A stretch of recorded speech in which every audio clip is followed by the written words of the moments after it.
Assalamualaikum warahmatullahi wabarakatuh.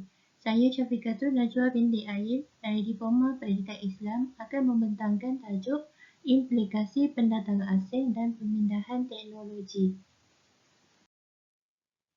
Definisi pendatang asing ialah merujuk kepada golongan bukan warga negara yang berhijrah atau melarikan diri ke Malaysia. Terdiri daripada pendatang asing dengan izin, pendatang asing tanpa izin, pelarian dan pemohon suaka politik. Merupakan pekerja yang berasal dari negara luar yang datang ke Malaysia bagi sesuatu tempoh tertentu sebagai buruh ekonomi. Senarai negara asal pendatang asing. Sejak tahun 1970, Malaysia didatangi pendatang asing dengan jumlah yang kecil, namun ianya telah menunjukkan pertambahan bilangan yang mendadak hingga hari ini. Malaysia merupakan antara 10 buah negara teratas yang menggaji pekerja asing sebagai buruh berkemahiran rendah. Antara negara terlibat Indonesia, Filipina, Bangladesh, Nepal, India, China, Myanmar, Pakistan, Afghanistan, Kemboja, Vietnam, Sri Lanka dan benua Afrika.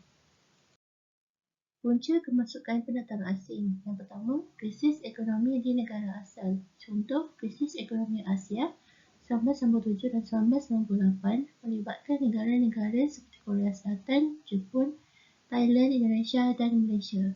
Kesannya, keselamatan rakyatnya terancam, kejatuhan ekonomi, pengurangan pengambilan tenaga kerja dalam sektor pembuatan dan meningkatkan kadar pengangguran. Kedua, berhijrah ke negara lain untuk mencari peluang ekonomi setelah kehilangan punca rezeki, memberhentikan kerja dan muflis. Yang kedua, waktu daya tarikan. Isu rentas sempadan pendatang asing merupakan isu global yang berlaku di negara-negara maju yang mempunyai daya tarikan seperti peluang ekonomi, pekerjaan, kestabilan, keamanan dan perlindungan. Yang ketiga, keperluan tenaga buruh di Malaysia. Permodenan negara memerlukan pertambahan pekerja asing bagi memenuhi permintaan di sektor kritikal seperti pembinaan dan perladangan. Sektor yang dipelopori oleh pekerja asing iaitu pembinaan, perladangan, perindustrian, perkhidmatan dan perniagaan makanan. Kategori pekerja asing. Yang pertama, pekerja yang datang secara sah. Ini mempunyai dokumen perjalanan yang sah, diberikan permit kerja dengan tempoh yang ditetapkan dan kontrak pekerjaan yang sah. Telah ditentukan jenis pekerjaan, majikan dan tempat tinggal. Melalui berbagai proses untuk memenuhi syarat kelayakan. Bebas penyakit berjangkit, tidak membawa masalah kepada masyarakat, majikan menyediakan kediaman, makanan dan perubatan. Yang kedua, pekerja yang datang secara pendatang asing tanpa izin iaitu parti. Tidak melalui proses sebagaimana pekerja yang datang secara sah, tiada dokumen perjalanan. Mempunyai risiko penyakit berjangkit dan mudah dieksploitasi. Menggunakan lorong tikus iaitu laluan kecil di sempadan yang dipercayai tiada kawalan keselamatan negara. Menipu pas pelajar menggunakan pas rawatan sementara, berkahwin dengan warga negara tempatan. Kebanyakannya bekerja di sektor berat seperti pembinaan dan perladangan, termasuk pusat-pusat hiburan.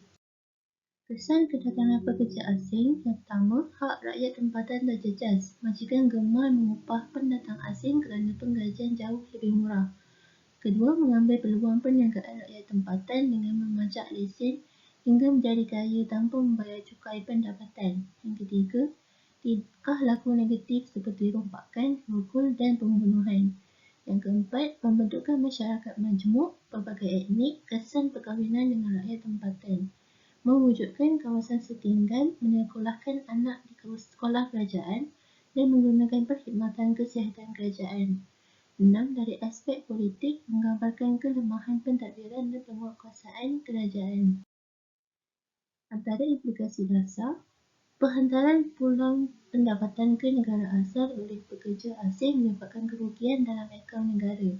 Tiada maklumat dan kerjasama daripada pihak pendatang dan kedutaan asing menimbulkan kesukaran bagi masalah apabila pendatang yang ditahan enggan pulang ke negara asal. Menurut jangka masa pendek, kemasukan buruh asing amat perlu bagi menangani kekurangan tenaga buruh. Implikasi bagi jangka masa panjang dikhawatiri memudaratkan pasaran buruh, pembangunan usahawan tempatan, masalah keselamatan, kesihatan dan sosial. Kaedah mengatasi masalah pendatang asing, pihak kerajaan perlu mengemas kini proses pengambilan pekerja asing, memastikan kemasukan parti dihalang sepenuhnya, memperkenalkan konsep liability ketat di mana majikan bertanggungjawab sepenuhnya semua kos seperti saringan kesihatan, insurans, keperluan asas sehingga pekerja asing kembali ke negara asal. 4. Kekuatan kawalan keselamatan di sempadan negara. Manakala pihak swasta perlu memastikan pekerjanya mempunyai permit kerja yang sah. Masyarakat umum pula perlu menyalurkan maklumat kepada penguatkuasa untuk melejengkan operasi pembasmian dari semasa ke semasa. Pemindahan teknologi, definisinya, tindakan membawa masuk peralatan dan pengetahuan seperti kemahiran, tata cara dan teknik asing yang belum pernah diterokai untuk meningkatkan daya pengeluaran dan kemajuan industri tempatan bersesuaian dengan persekitaran, objektif, pembangunan serta keupayaan negara menyerap teknologi baru. Keperluan pemindahan teknologi. Pertama, meningkatkan pengetahuan dan kemahiran tenaga kerja tempatan bagi membaiki kualiti hidup. Kedua, membawa kepada perkembangan pesat dari segi kemudahan infrastruktur seperti jalan raya, elektrik, sistem telekomunikasi. Yang ketiga, mengatasi masalah kekurangan tenaga buruh dan penggunaan jentera pertanian atau robot. Yang keempat, membangunkan operasi pengeluaran yang berskala di sektor pertanian dan perindustrian. Contoh, menggunakan jentera iaitu mesin menuai. Yang kelima, mempercepat pemprosesan data-data melalui komputer. Keenam, menggalakkan pertukaran warga asing dengan mengeksport bahan-bahan mentah keluaran negara yang telah dieksploitasi menjadi barang siap. Yang ketujuh, meningkatkan sektor pertanian dalam penghasilan baka dan hidroponik melalui bioteknologi. Yang ke-8, pengimportan teknologi rumah tangga. Yang ke-9, pengimportan alat rawatan perubatan bagi menaik taraf kesihatan rakyat. Hasil daripada pemindahan teknologi, pertama, penanaman hidroponik, robotik, telekomunikasi, jentera pertanian, perubatan dan infrastruktur. Kesimpulan di sini ialah pekerja asing telah membawa manfaat dalam proses pembangunan negara, namun begitu, dengan jumlah yang semakin meningkat telah mengganggu ekonomi dan masyarakat tempatan. Ekonomi yang berdaya saing memerlukan tenaga buruh yang berkemahiran bagi memantapkan pertumbuhan ekonomi, maka kerajaan perlu mengemas kini pengambilan pekerja asing dan memastikan keperluan sebenar bagi mengelak rambakan dan merugikan negara dalam jangka masa panjang. Pemindahan teknologi pula bukan sahaja memberi kesan positif kepada negara, bahkan menjadikan kedudukan negara kita setaraf dengan negara-negara maju yang lain.